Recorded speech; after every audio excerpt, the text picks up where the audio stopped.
Hello friends, welcome back to my channel creating healthy and happy vibes. Healthy होंगे तभी happy रह पाएंगे। तो आज फिर मैं आपके सामने हूँ एक नया वीडियो लेके सुपर फूड्स के बारे में। जैसे मैंने पहले 2 वीडियोस में लेके आई हूँ।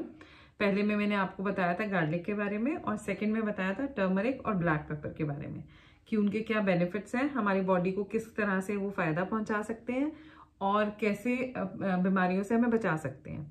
तो आज जो मेरा और नया सुपर फूड है वो है घी। घी सबसे ज्यादा बदनाम सुपर फूड है क्योंकि हमने ये सोच बना ली है अपनी कि घी हमें सिर्फ फैट स्टोर्स दे सकता है और कुछ नहीं दे सकता। हमारी बॉडी में जाके इकट्ठा हो जाता है, हमें मोटा कर देता है, वेट गेन में वो कारण है। इसीलिए हमने घी को खाना छोड़ दिया, लेकिन ये सही नहीं है। घी बहुत सारी चीजों से हमें बचाता है, बहुत सारी ऐसी उसके फायदे हैं जो हमें हमारी पता नहीं कितनी बॉडी में जाकर कितनी सारी चीजें ठीक कर सकता है। वही मैं आपको आज बताऊंगी कि क्या क्या ऐसी डिजीजेस हैं जो वो ठीक कर सकता है और हमें क्या क्या बेनिफिट्स देता है। तो मैं पहले आपको ये बताना चाहूंगी कि ये जो मार्केटिंग गिमिक्स जो आजकल हो गए हैं कि ये ऑयल खाओ, वो ऑयल खाओ, पैकेट पे हार्ट बना के बेचने लग जाएंगे तो आपको लगेगा कि ये हार्ट को हमारे ठीक रख सकता है। तो हम उन्हीं तेल के पीछे भागते हैं। ऑलिव ऑयल का इतना ज्यादा प्रोपेगेंडा हो गया है, उस प्रोपेगेंडा के कारण हम ऑलिव ऑयल के पीछे भागने लग गए। सफोला एक्टिव हो गया या कोई भी ऑयल है, मैं नाम नहीं लेना चाहूंगी किसी का, लेकिन कोई भी ऑयल है वो आपको ये बेनिफिट पहुंचाएगा। पर देसी घी से अच्छा कोई भी चीज नहीं है, क्योंकि देसी घी में ऐसे कंपाउंड्स हैं जो कि हमारे बॉडी के लिए बहुत बेनिफिशियल है, हमारे बॉडी को बहुत ज्यादा फायदे पहुंचा सकते हैं। अब आप ये देखिए, हम इतनी जेनरेशन से हम देसी घी खा रहे हैं। आप यही कंपेयर कीजिए आज की जेनरेशन को और जो हमारी पहले वाली जेनरेशन है, जैसे दादी नानी हो गई या उनसे भी पहले वाली जेनरेशन जो घी खाते हुए आ रहे हैं, उनकी लॉन्गेविटी देखिए, उनका एवरेज लाइफ स्पैन देखिए और आज की जनरेशन का एवरेज लाइफ स्पैन देखिए।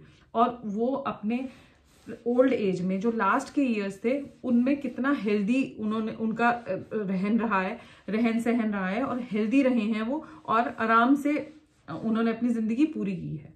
लेकिन आज की लाइफ में आप देखिए कितने सारे लोग जो हैं कितनी प्रॉब्लम से जूझ रहे हैं। कोई नी रिप्लेस कराने जा रहा है, किसी को नीज में प्रॉब्लम है, किसी को हार्ट प्रॉब्लम है। कोई भी ऐसा बंदा मैंने नहीं देखा कि जो कि 35-40 के आसपास होगा जिसको कोई प्रॉब्लम नहीं होगी। वो सारी प्रॉब्लम्स किसके कारण आ रही है? हमारे खान पान के कारण आ रही है, हमारे जो लाइफस्टाइल हो गया है, जो हमारा खाने का जो कल्चर हो गया है उसके कारण आ रही है। आजकल कल्चर इतना चेंज हो गया है कि हम लोग पास्ता खा सकते हैं, पेस्ट्रीज खा सकते हैं, सब खा सकते हैं, फास्ट फूड खा सकते हैं, पर घी हमें फैट करता है। ऐसा नहीं है, घी हमें फैट नहीं करता। घी के अंदर ऐसे कंपाउंड्स हैं जो कि हमारे बॉडी को अंदर से जाके ठीक करते हैं। घी हमारी हार्ट की हेल्थ, जी हाँ, घी हमारी हार्ट हेल्थ को भी ठीक रख सकता है। जिसको हम मानते हैं ना कि घी जाके अंदर जम जाएगा, घी कभी नहीं जमता। घी के अंदर एक ऐसा कंपाउंड है जिसको हम बुटायरिक एसिड बोलते हैं। बुटायरिक एसिड जो है एक शॉर्ट चेन फैटी एसिड है, वो हमारी बॉडी में जाकर हमारे गट बैक्टीरिया को भी ठीक कर सकता है। अब मैं आपको बताऊंगी कि एक एक करके कि उसका क्या क्या फायदे हैं घी खाने के। फर्स्ट देखिए फायदा है, आप देखिए कि जो हमारा गट है, जो इंटेस्टाइन, जो मैंने लास्ट वीडियो में भी आपको बताया था कि जितने सुपर फूड्स हैं वो हमारे गट को ठीक करते हैं। क्योंकि हमारा जो गट है या इंटेस्टाइन है, जहां पे हमारी डाइजेशन कंप्लीट होती है फूड की, जो भी हम खाना खा रहे हैं उसकी डाइजेशन इंटेस्टाइन में जाके होती है, कंप्लीट इंटेस्टाइन में होती है। उसमें से जो हमारे न्यूट्रिएंट्स होते हैं वो हमारी बॉडी एब्जॉर्ब कर लेती है और जो फूड हमें नहीं चाहिए होता, जो वेस्ट प्रोडक्ट होता है, उसको एक्सक्रीट आउट कर देती है। अब जो इंटेस्टाइन है उसका हेल्दी रहना बहुत जरूरी है, क्योंकि वहीं से सारा खाना डाइजेस्ट होगा, एब्जॉर्ब होगा और एसिमिलेट होगा। अगर हमारा खाना इंटेस्टाइन हमारा ठीक नहीं है तो हमारी बॉडी में बहुत सारी प्रॉब्लम्स आ सकती हैं, जैसे कि एसिडिटी की प्रॉब्लम है, ब्लोटिंग की प्रॉब्लम है। ये तो बहुत छोटी छोटी प्रॉब्लम है, लेकिन अल्सर की प्रॉब्लम है। अल्सर अगर ज्यादा बढ़ जाता है तो कैंसर तक की प्रॉब्लम बन सकती है। तो इंटेस्टाइन जो है हमारी 70% डिजीजेस का कारण होता है। अगर हमारा इंटेस्टाइन या हमारा गट ठीक है तो हमारी बॉडी ठीक रहेगी। अगर क्योंकि डाइजेशन का है, एक फैक्ट्री है, फैक्ट्री का जो मेन जो काम है वो हमारा इंटेस्टाइन कर रहा है। अगर वो इंटेस्टाइन ठीक नहीं है तो हमारी बॉडी ठीक नहीं रह सकती। तो इसीलिए फर्स्ट जो है हमारा जो घी होता है वो प्रीबायोटिक होता है। प्रीबायोटिक का क्या मतलब है, वो पहले से हमारी बॉडी में जाकर, हमारी इंटेस्टाइन में जाके ऐसा एटमॉस्फेयर क्रिएट करता है, ऐसी एनवायरनमेंट क्रिएट करता है जिसके अंदर जो हमारे गुड बैक्टीरिया हैं जो हमारी बॉडी में है या जो हम खाने के साथ खाते हैं, वो बैक्टीरिया वहां पे जाके ग्रो कर सकें, गुड बैक्टीरिया ग्रो कर सकें। अगर गुड बैक्टीरिया ग्रो करेंगे तभी हमारी बॉडी की जो इन्फ्लेमेशन है या कोई फॉरेन पार्टिकल से, जो इन्फ्लेमेशन क्या होता है, जो फॉरेन पार्टिकल अगर हमारी बॉडी को में जाते हैं तो जो हमारी बॉडी रिस्पॉन्ड करती है उसको हम इन्फ्लेमेशन कहते हैं, तो उस इन्फ्लेमेशन को कम करता है। ठीक है, तो इसके बाद जो ये है, एक हो गया कि गट बैक्टीरिया को ठीक करता है। हमारा गट ठीक रहेगा तो हमारी बॉडी अपने आप ठीक रहेगी। सेकेंड बेनिफिट जो हमें घी का है वो है कि घी का लो ग्लाइसेमिक इंडेक्स होता है। लो ग्लाइसेमिक इंडेक्स फूड्स वो होते हैं जिनको खाने से हमारा ब्लड शुगर कंट्रोल्ड वे में या स्टेडिली इंक्रीज होता है। हाई ग्लाइसेमिक फूड को खाने से हमें एकदम से खाते ही ब्लड शुगर जो है वो शूट अप करता है, तो इसलिए डायबिटिक पेशेंट्स को लो ग्लाइसेमिक इंडेक्स फूड खाने को बोलते हैं। तो लो ग्लाइसेमिक इंडेक्स फूड है हमारा घी। घी बैलेंस करता है, जैसे हम सदियों से, इतने सालों से हम खाते हुए आ रहे हैं, जैसे हमारे घर में बड़े बूढ़े लोग खाते हैं या हम भी बचपन में खाते थे। अब हम बड़े हो गए हैं तो हमें ये मार्केटिंग गिमिक समझ में आने लग गए हैं, हमें कमर्शियलाइजेशन होने लग गया, हमें ये लगने लग गया कि WHO अब ये कहता है कि WHO तो अपनी रिपोर्ट हर साल चेंज कर देता है, हर 2 साल बाद वो अपनी रिपोर्ट चेंज कर देता है। कभी बोलेगा ऑलिव ऑयल बेस्ट है, कभी बोलेगा नहीं जी ये दूसरा ऑयल बेस्ट है। तो अपनी आंखें खोलो और अपने आप सोचो, हम इतनी सालों से घी शक्कर खाते हुए आ रहे हैं। घी शक्कर का क्या फायदा है, शक्कर जो है वो हाई ग्लाइसेमिक इंडेक्स फूड है, ठीक है, उसमें हमने घी मिलाया, घी लो ग्लाइसेमिक इंडेक्स है, तो उसने एक बैलेंस क्रिएट करा। वो उसके हाई ग्लाइसेमिक इंडेक्स को जो रेडिली जो एब्जॉर्ब होने वाली शुगर है उसको नहीं होने देता और एक बैलेंस क्रिएट करके रखता है। तभी हम खाते हैं ऐसी चीजें कि हम अगर बूरा में चीनी का जो बूरा होता है उसके अंदर घी मिला के खाते हैं, पूरन पोली खाते हैं तो उसके अंदर घी मिला के खाते हैं। क्यों?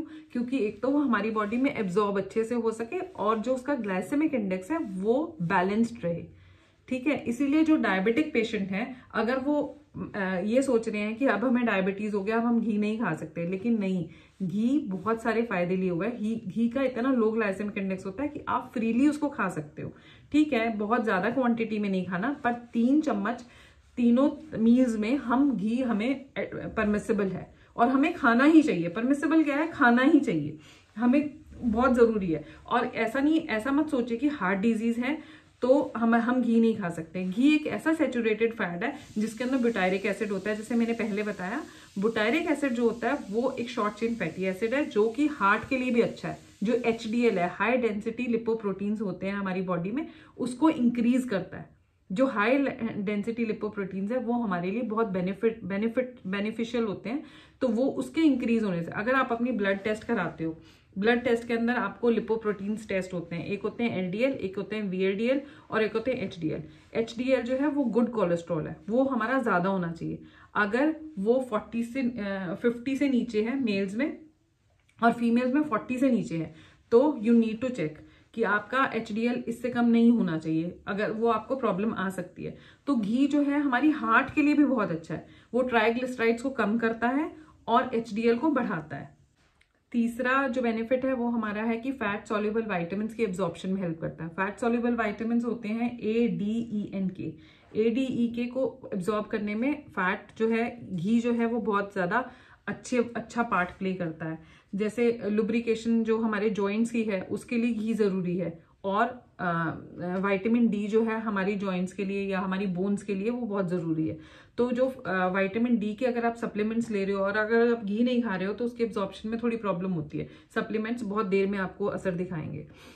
तो इसके बाद जो 4th फायदा है इसका ये है, जैसे लेडीज में प्रेगनेंसी के टाइम पे स्टार्टिंग से एंड तक और प्रेगनेंसी के बाद भी घी खिलाया जाता है। क्यों खिलाया जाता है? क्योंकि स्टार्टिंग में तो उनको जो प्रेगनेंसी के टाइम पे थायराइड हार्मोन जो होता है उसका बहुत ज्यादा इफेक्ट है हमारी बॉडी के ऊपर।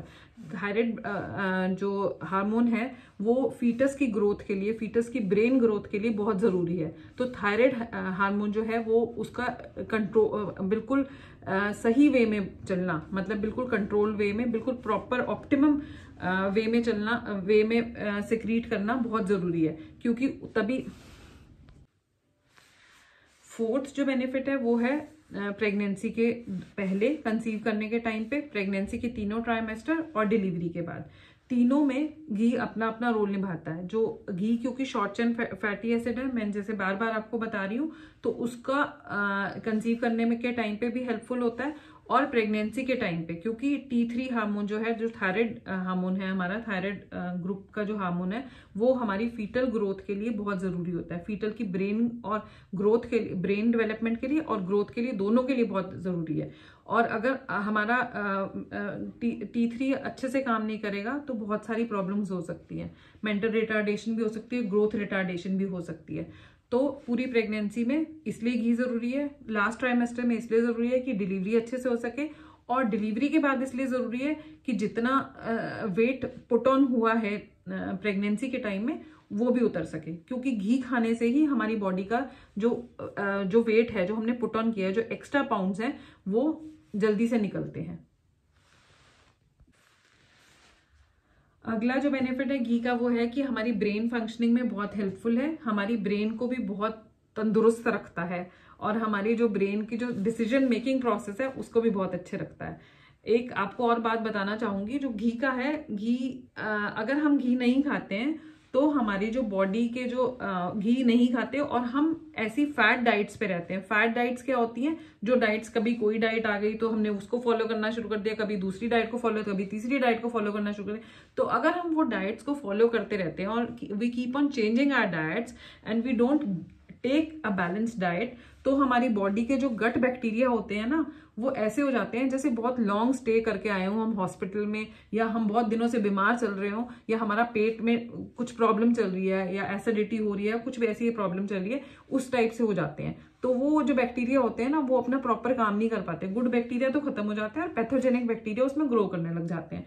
तो इसीलिए डाइट्स पे ना जाके घी पे ध्यान दो। घी जितना खाओगे हमारा बॉडी का सिस्टम उतना ठीक रहेगा। मैं बार बार प्रेशराइज कर रही हूँ आपको कि घी खाओ। घी खाने के बहुत सारे बेनिफिट्स हैं। दाल में घी डाल के खाओ, रोटी के साथ खाओ। आजकल तो सर्दियां हैं, सर्दियों में तो घी बहुत सारा खाना चाहिए।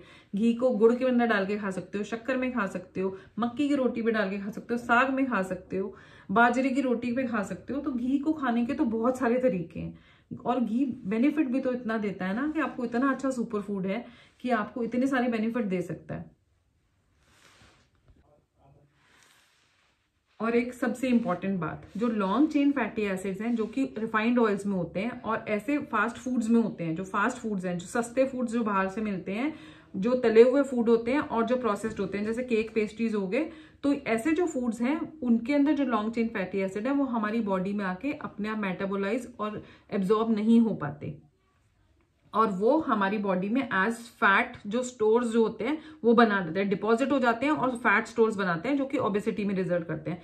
वेयर एज जो घी का जो शॉर्ट चेन फैटी एसिड्स हैं वो हमारी बॉडी में अपने आप जाके मेटाबोलाइज होते हैं और रेडिली एब्जॉर्ब भी हो जाते हैं, और वो हमें एज एनर्जी, हमें एनर्जी देते हैं, हमें एनर्जी देते हैं हर काम करने में, तभी हम चुस्त और तंदुरुस्त फील करते हैं। और जो लॉन्ग चेन फैटी एसिड है, जो कि हमारे फैट, एक तो ओबेसिटी बढ़ा रहे हैं और लेजीनेस ला रहे हैं हमारे में, तो इसीलिए घी खाओ और फास्ट फूड पे नहीं जाओ। जो सस्ता खाना है वो बहुत रेडीली अवेलेबल है, और जो महंगा खाना है हम उसकी तरफ ध्यान नहीं देते। हम सस्ते खाने से बीमार हो रहे हैं, लेकिन हम महंगे खाने पे ध्यान नहीं दे रहे हैं। महंगा है लेकिन वो आपके लिए कितना अच्छा है, कितने सारे बेनिफिट्स हैं उसके अंदर, है ना।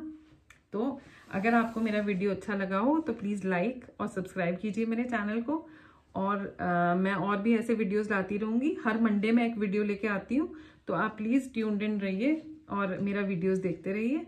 और अगर आपको किसी भी चीज़ के लिए इन्फॉर्मेशन चाहिए या कुछ भी पूछना चाहते हैं, या आप ये चाहते हैं कि मैं किसी पर्टिकुलर टॉपिक पे कोई वीडियो बनाऊँ, तो प्लीज़ कॉमेंट सेक्शन में मुझे बताइए।